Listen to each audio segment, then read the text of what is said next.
America और Iran के बीच जो पॉलिसी चल रही थी उसमें एक ऐसा जबरदस्त और कह सकते हैं एकदम अचानक यू टर्न आया जिसने सबको हैरान कर दिया। एक तरफ जंग की धमकियां दी जा रही थीं और दूसरी तरफ अचानक से सब शांत, संघर्ष विराम। तो चलिए आज इसी पूरी सियासी पहेली को सुलझाने की कोशिश करते हैं और देखते हैं कि आखिर पर्दे के पीछे चल क्या रहा था। ये शब्द थे अमेरिकी राष्ट्रपति डोनाल्ड ट्रंप के, जो उन्होंने हाल ही में एक इंटरव्यू में कहे थे। और इस एक बयान ने माहौल में तनाव को बिल्कुल टॉप पे पहुंचा दिया था।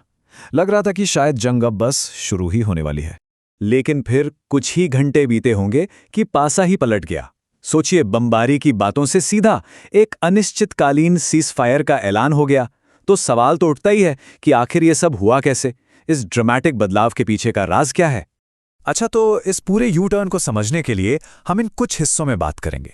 पहले देखेंगे धमकियों से सीज़फायर तक का सफर, फिर इस रिवर्सल के पीछे की वजहों को समझेंगे, वो कौन से मुद्दे हैं जो अब भी सुलझे नहीं हैं, और ये युद्ध विराम का जो पूरा जाल है वो कितना कॉम्प्लेक्स है, और आखिर में बात करेंगे कि ये शांति कितनी पक्की है।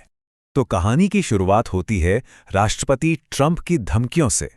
एक तरफ वो ईरान के इंफ्रास्ट्रक्चर को तबाह करने की बात दोहरा रहे थे, और फिर अचानक से पलटी मारते हुए संघर्ष विराम के लिए राजी भी हो गए।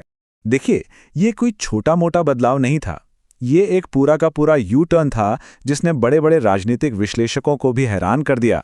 और खबरों की माने तो ये फैसला पाकिस्तान सरकार के रिक्वेस्ट पर लिया गया, वो भी तब जब मौजूदा सीज़फायर खत्म होने में महज कुछ ही घंटे बचे थे। तो अब आते हैं सबसे बड़े सवाल पर कि अचानक से ये मन क्यों बदला। चलिए समझते हैं कि बीबीसी के संवाददाताओं के विश्लेषण के मुताबिक इसके पीछे क्या क्या वजह हो सकती हैं। देखिए, व्हाइट हाउस रिपोर्टर का जो विश्लेषण है वो ये कहता है कि ट्रंप के लिए जंग छेड़ना इतना आसान था नहीं। क्यों? क्योंकि एक तो देश की अपनी राजनीति का दबाव था और ऊपर से तेल की कीमतें वो आसमान छू रही थीं। तो जाहिर है इन चीज़ों ने फैसले पर बड़ा असर डाला होगा। इस कदम का एक और फायदा है जो कि है स्ट्रेटेजिक फायदा। मतलब सीज़फायर की कोई डेडलाइन ना देकर ट्रंप एडमिनिस्ट्रेशन ने अपने लिए मोल भाव करने का और ज़्यादा वक्त निकाल लिया है, और वो भी बिना किसी डेडलाइन के प्रेशर के। और ये तीसरा कारण बड़ा दिलचस्प है, ये अमेरिका की सोच दिखाता है। ट्रंप और उनकी टीम को लगता है कि ईरान की लीडरशिप में काफ़ी उथल-पुथल मची हुई है, वो अंदर से बटे हुए हैं, और उन्हें एक एकजुट प्रस्ताव लेकर आने में अभी और टाइम लगेगा।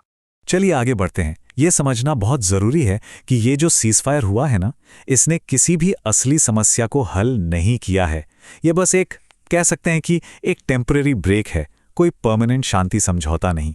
यहाँ वो सारी बड़े मुद्दे साफ दिख रहे हैं जो अब भी जस के तस बने हुए हैं। ईरान के बंदरगाहों पर अमेरिकी नेवी की नाकेबंदी, हॉर्मुज़ स्ट्रेट का मुद्दा, ईरान का न्यूक्लियर प्रोग्राम, ये सब बहुत ही पेचीदा मसले हैं, और इनमें से कोई भी एक मुद्दा किसी भी वक्त इस लड़ाई को दोबारा भड़का सकता है। और बात यहीं खत्म नहीं होती। मामला असल में और भी ज़्यादा कॉम्प्लेक्स है, क्योंकि यहाँ सिर्फ एक नहीं बल्कि दो सीज़फायर समझौते हैं जो एक दूसरे से जुड़े हुए हैं। ये टेबल इन दोनों अलग अलग लेकिन आपस में जुड़े हुए समझौतों को समझने में मदद करती है। एक तरफ है अमेरिका और ईरान का सीज़फायर, और दूसरी तरफ चल रहा था इजराइल और लेबनान के बीच का संघर्ष विराम, जिसमें हिजबुल्लाह के हमलों को रोकने की शर्त रखी गई थी। ये टाइमलाइन दिखाती है कि घटनाएं कितनी तेजी से घटी। 8 अप्रैल को सीज़फायर शुरू हुआ। ईरान ने शर्त के मुताबिक हॉर्मुज़ स्ट्रेट खोल भी दिया, लेकिन अमेरिका ने अपनी नाकेबंदी नहीं हटाई, तो ईरान ने उसे फिर बंद कर दिया। और अब ट्रंप ने इसी सीज़फायर को अनिश्चित काल के लिए आगे बढ़ा दिया है।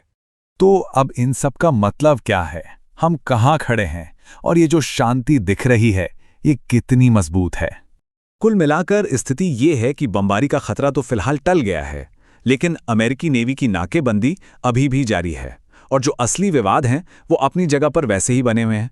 मतलब ये एक बहुत ही नाजुक शांति है जो कभी भी टूट सकती है। तो आखिर में सवाल यही बचता है, क्या ये शांति की तरफ बढ़ाया गया एक असली कदम है, या फिर जो होना तय है उसे बस कुछ वक्त के लिए टाला जा रहा है? इसी बड़े सवाल के साथ हम आज की ये चर्चा समाप्त करते हैं।